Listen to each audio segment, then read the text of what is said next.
밤에 어둠이 내려앉은 외딴 숲속집.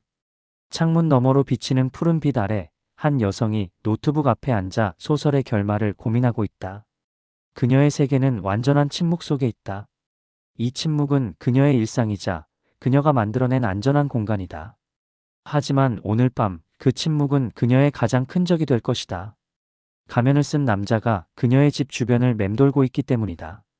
소리 없는 살인자와 들을 수 없는 희생자의 숨막히는 대결이 시작된다. 메디는 추리소설 작가로 도시의 번잡함을 떠나 한적한 숲속집에서 창작에 몰두하는 삶을 선택했다. 그러나 그녀에게는 남다른 특징이 있다. 어린 시절 병으로 인해 청각과 언어 능력을 상실했고 오로지 시각에만 의존하여 세상과 소통한다. 소설의 결말을 고민하던 그녀는 자신도 모르는 사이에 한 살인마의 새로운 게임의 주인공이 되었다. 메디가 부엌을 치우려는 그 순간 이웃 사라가 도움을 청하며 그녀의 집으로 달려온다. 하지만 메디는 그 절박한 외침을 듣지 못했고 사라는 가면을 쓴 살인마에게 잔인하게 살해된다. 이것은 메디를 향한 잔혹한 게임의 시작에 불과했다. 살인마는 처음에 메디의 청각장애를 알아차리지 못했다. 그는 문을 두드리고 창문을 두드리며 공포를 즐기려 했지만 메디는 자신의 일에만 집중할 뿐이었다. 이 특별한 관객에 흥미를 느낀 살인마는 게임의 규칙을 바꾸기로 한다. 메디의 휴대폰을 해킹한 살인마는 그녀에게 자신의 존재를 알린다. 그녀가 촬영된 사진을 보낸 것이다. 그제서야 메디는 자신이 위험에 처했음을 깨닫는다. 가면을 쓴 살인마가 그녀의 집 바로 밖에 있었던 것이다. 메디는 침입자를 막기 위해 문을 걸어 잠근다.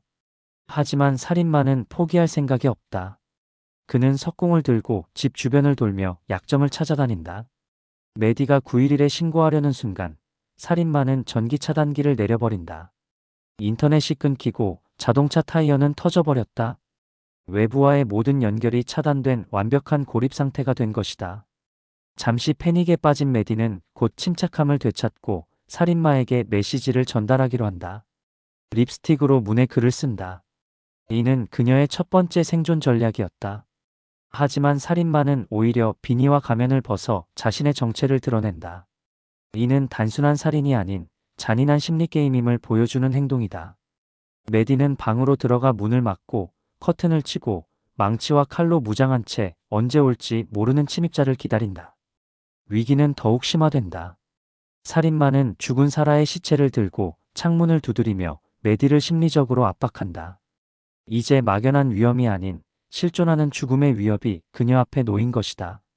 메디는 살인마의 주머니에 있던 휴대폰을 기억해내고 사라의 시체를 뒤지기 위해 자동차 경보기를 작동시켜 살인마를 유인한다. 하지만 휴대폰은 발견하지 못하고 오히려 살인마에게 들키고 만다. 위기 상황에서 그녀는 망치로 창문을 닫는 데 성공하지만 살인마는 사라의 귀걸이를 빼내 흔들며 그녀를 조롱한다. 허쉬는 90분이라는 러닝타임 동안 관객을 숨막히는 긴장감 속으로 끌어들인다. 제한된 환경, 최소화된 대사, 그리고 청각장애를 가진 주인공이라는 요소들이 오히려 영화의 강점으로 작용하며 몰입도 높은 서스펜스를 만들어낸다. 이 영화는 단순한 공포 스릴러를 넘어 인간의 생존 본능과 역경을 이겨내는 의지에 대한 이야기를 담고 있다.